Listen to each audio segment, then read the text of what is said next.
Good morning, students. In the last few lectures of the operating system, we will learn our second unit, that is services and components of operating system. Now we will start our next unit, that is unit 3, processes, which having a total 14 marks. First, we will see some introduction to the process.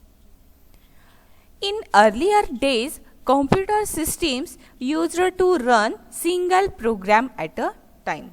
But nowadays, computer runs multitasking operating system. The systems run multiple programs at a time because of multitasking environment. Different processes or different jobs are created for the multiple programs. When one program or job runs and if it does not require CPU, then it may be assigned to other devices like I/O devices. Till that time, CPU should not be free, so maybe another processes is assigned to the CPU. For this kind of processing, the process management is required. The process management includes creating, running, terminating and assigning different processes to the different devices. Even process scheduling is a part of process management where the sequence and the priorities of the processes are defined. The term job and processes can be used interchangeably. Operating system has to perform many operations at a time. It is not only program related or CPU related job, but it performs some certain operations like memory management and even I/O operations.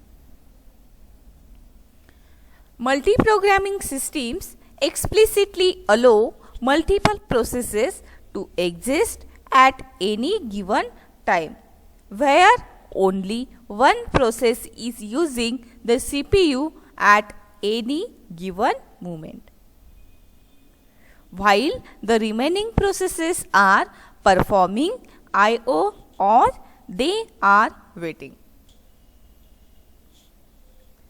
The process manager is one of the main part of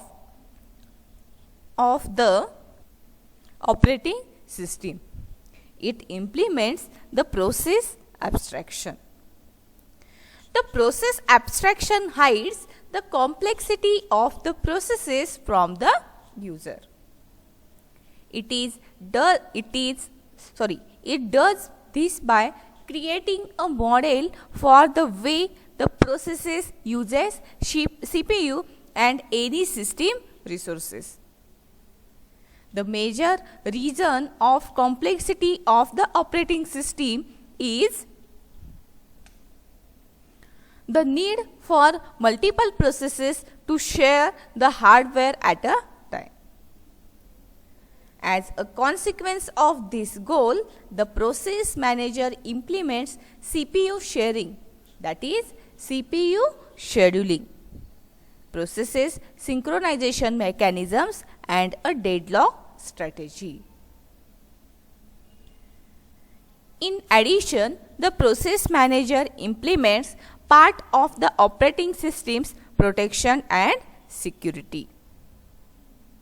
In short, a process is the sequential program in execution. In short, in earlier days, the computer systems run single program at a time. But nowadays, computer runs multitasking operating systems Means here multiple programs or the multiple applications that are executed simultaneously or that are executed concurrently. So the process management is required because here number of process getting executed simultaneously. So the process scheduling, the process management is required.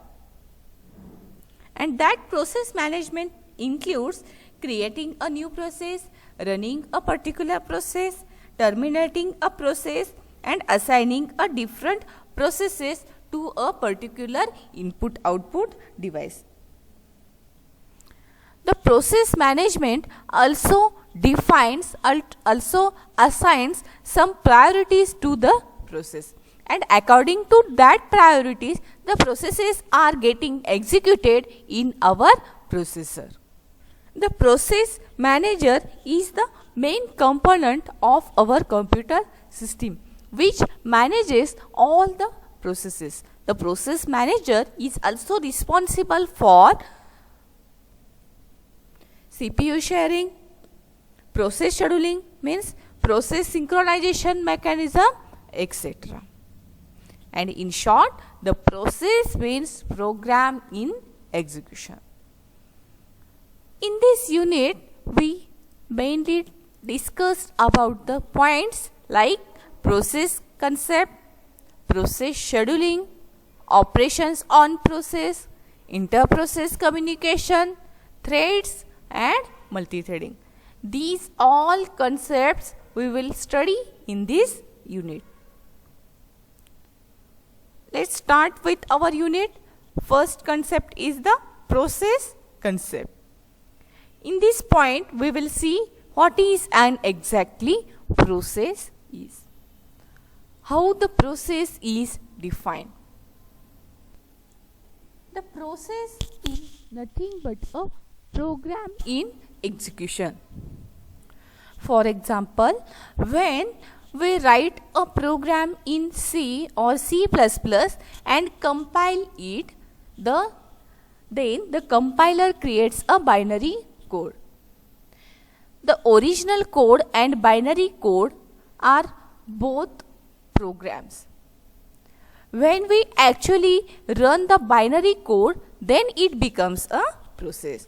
That is the difference between program and process. A process is an active entity as opposed to a program which is considered to be a passive entity. Means process is nothing but active entity and program is a passive entity. A single program can create many processes when run multiple times. For example, when we open a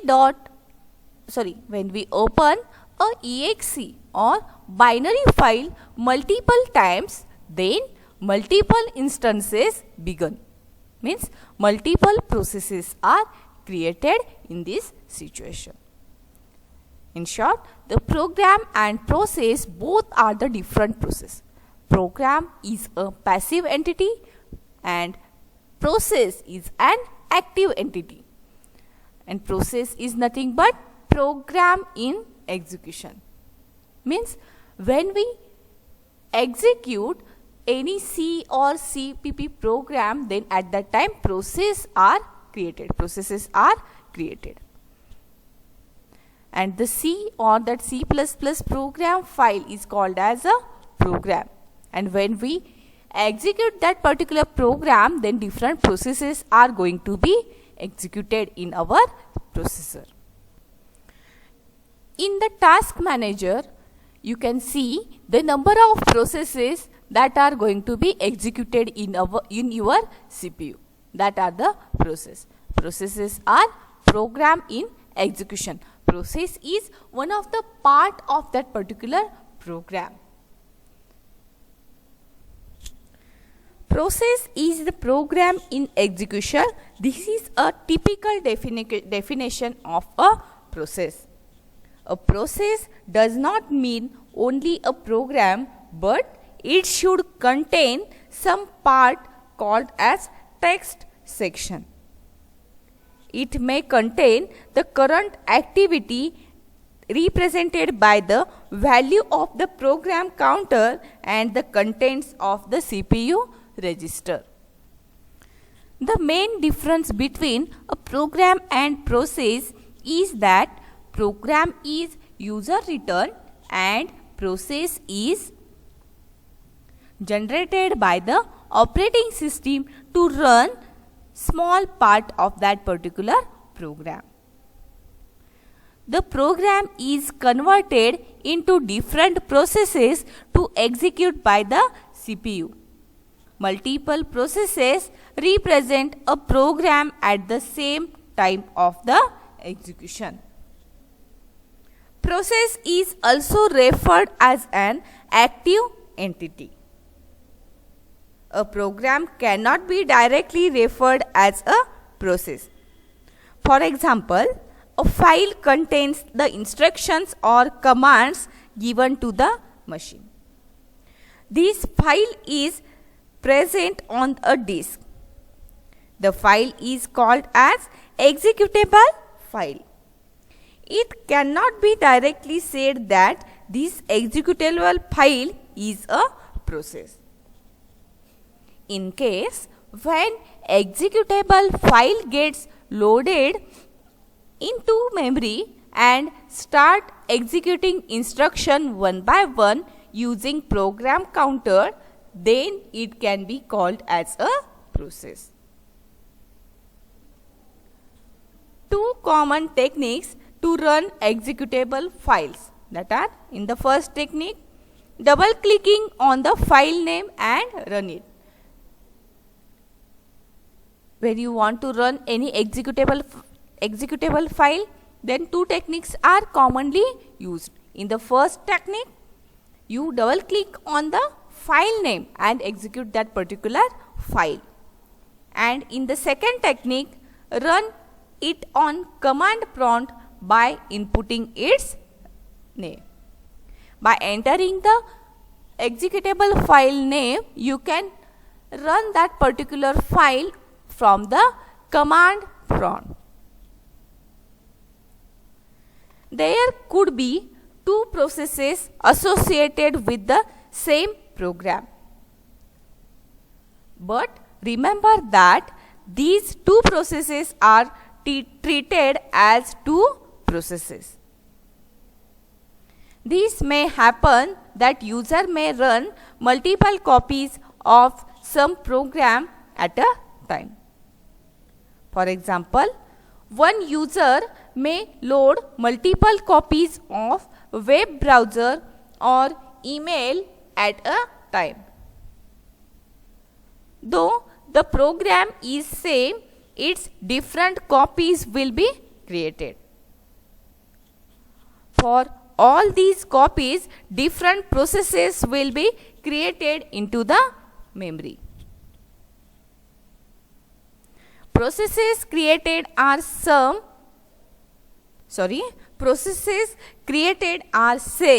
but there is a difference in the sections of a process. There are different sections present in the process, like program counter, stack, data section, etc. Any process, that is, when a program is loaded into the memory and it becomes a process, then it can be divided into 4 sections. Means whenever we load any program into the memory, then that program becomes the process, and that process having 4 sections. First one is the text section, second one is the data section, next one is the heap, and last one is the stack. The following image shows a simplified layout of a process inside the memory.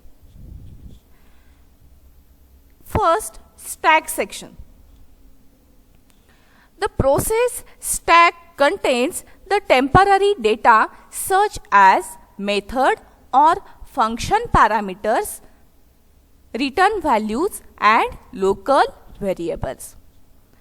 The stack part of the process contains the temporary data, that is method or function variables, or we can store the local variables in the stack. Means the stack memory represents the temporary data. Next one is the heap. Heap is dynamically allocated memory to a process during its runtime.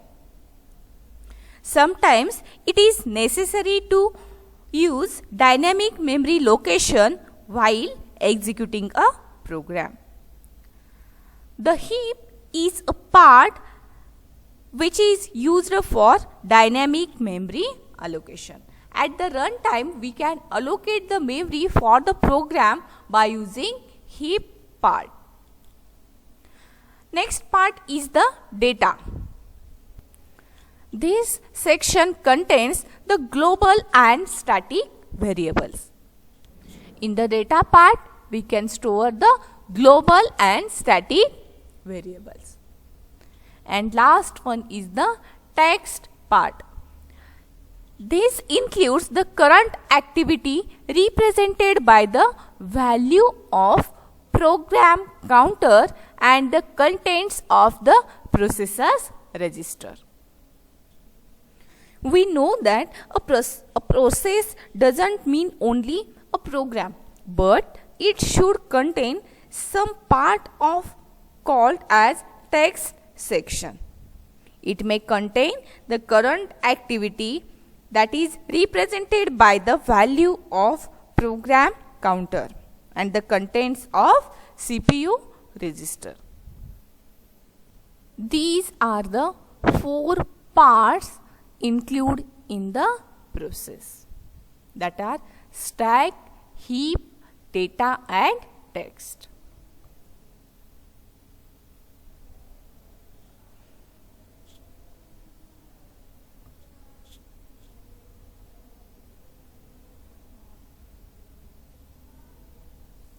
In short, a process includes 4 sections. In first section, text section. In the text section, a process is more than the program code, which is sometimes known as the text section. Next one is the data section. It contains the global variables and static variables of the program. Next one is the heap.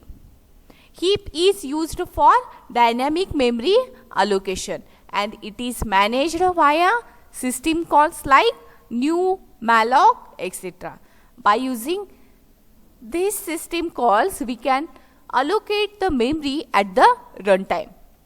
Then last part is the stack. It contains the temporary data. Stack contains the temporary data like function parameters, return addresses, local variables, etc. This is the process. Now we will see the different states of the process. In this point, we will see the different process states.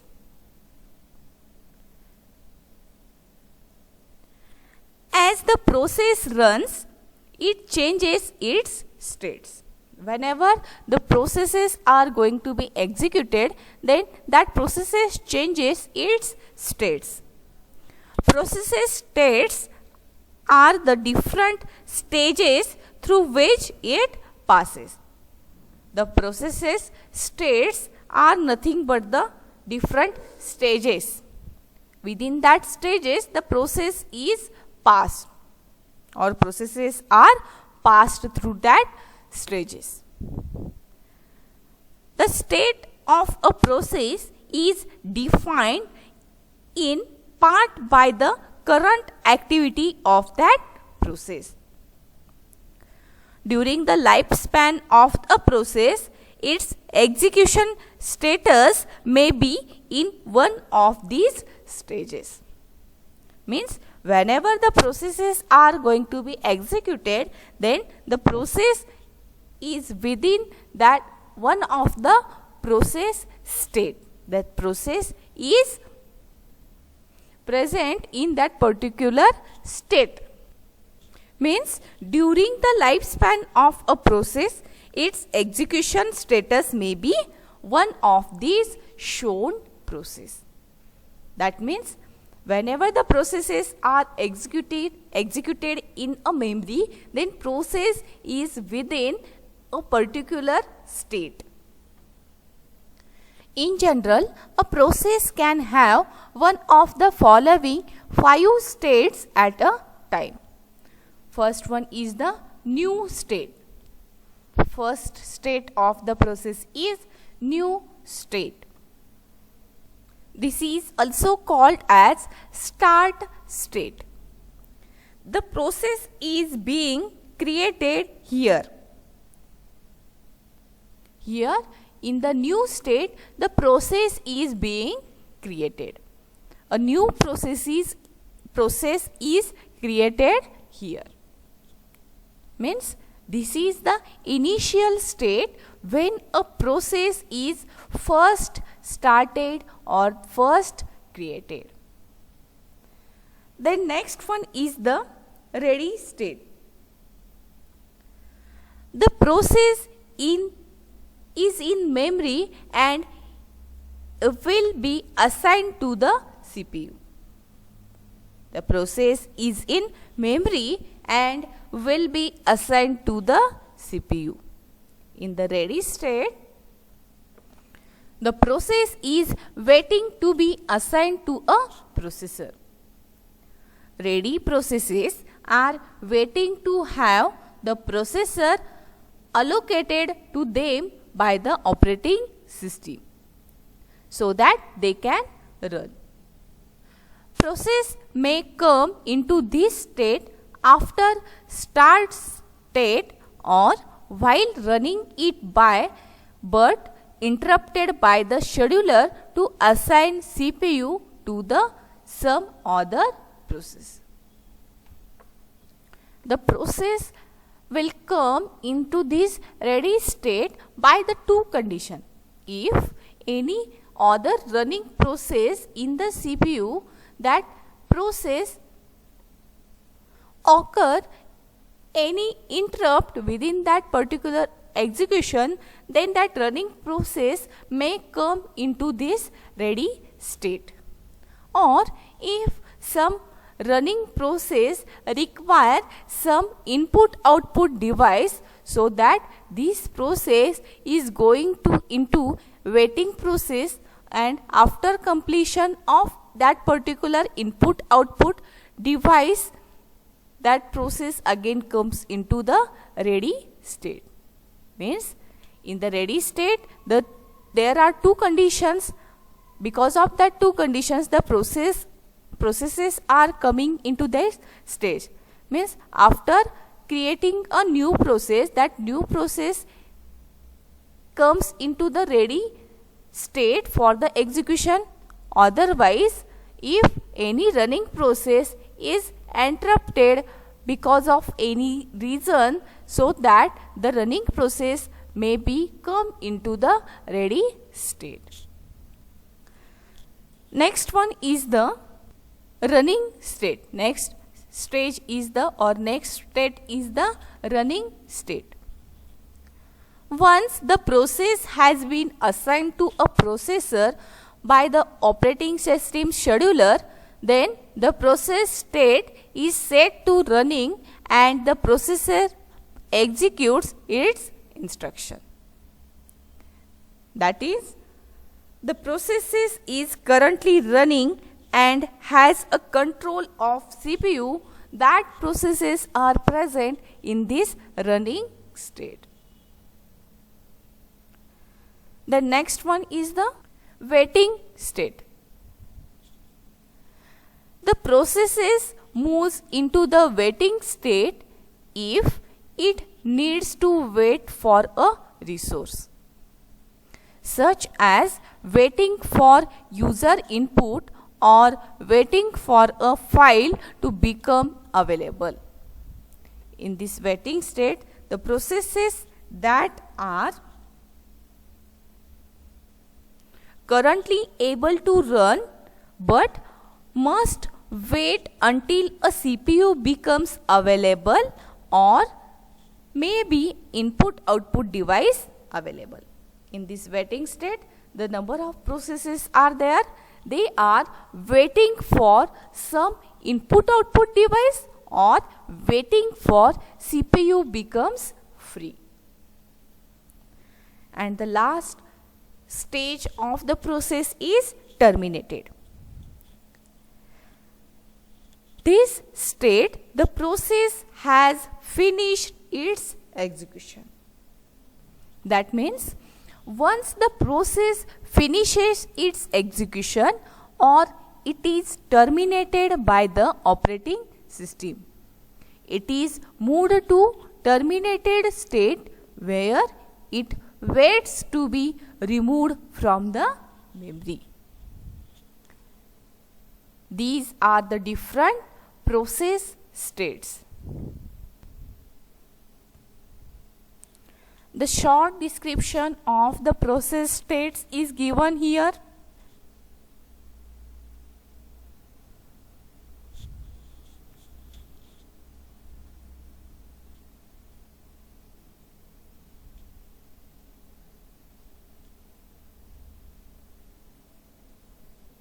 Next point is the process control block.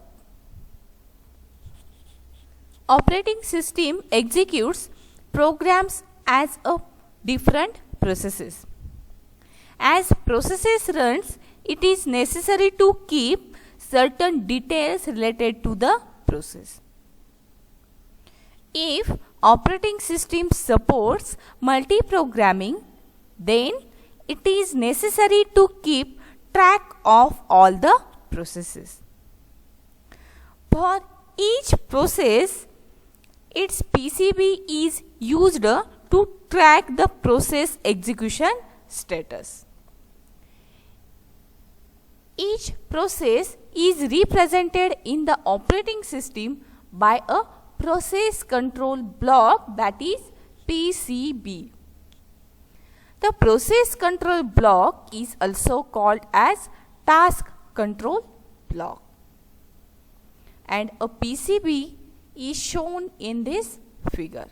The PCB contains the different parts of the process. In short, a process control block is a data structure maintained by the operating system for every process. Every process that is going to be executed in our CPU, that process has its own PCB. The PCB is identified by an integer process ID, that is called as PID. A PCB keeps all the information needed to track of a process as listed below in the diagram. Next, we will see the different parts of the PCB one by one.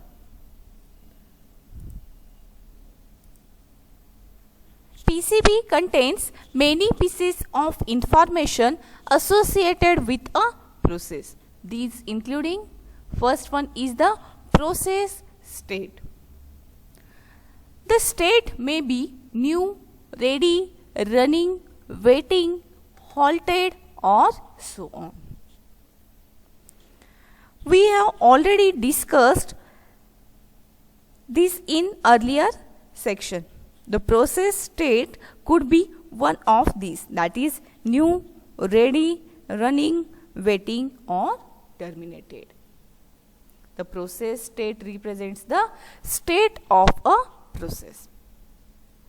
The next one is the program counter.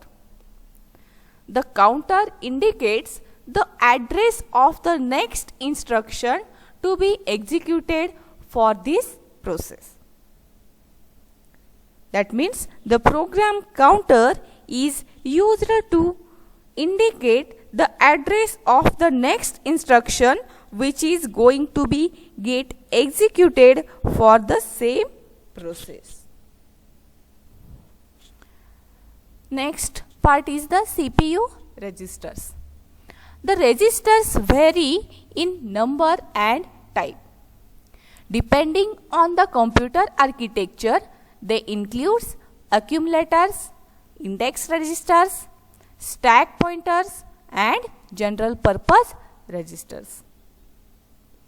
Along with the program counter, this state information must be saved when an interrupt occurs to allow the process to be continued correctly afterward. That means the registers are the memory locations used by the CPU for the temporary usage. The register varies from the number and their types depending on the types of architecture it has. There are different types of CPU registers like accumulators, index registers, stack pointers, general purpose registers, etc.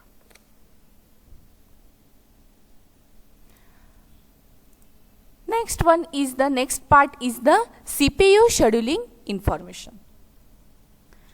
This information includes a process priority, pointers to scheduling queues and any other scheduling parameters. That means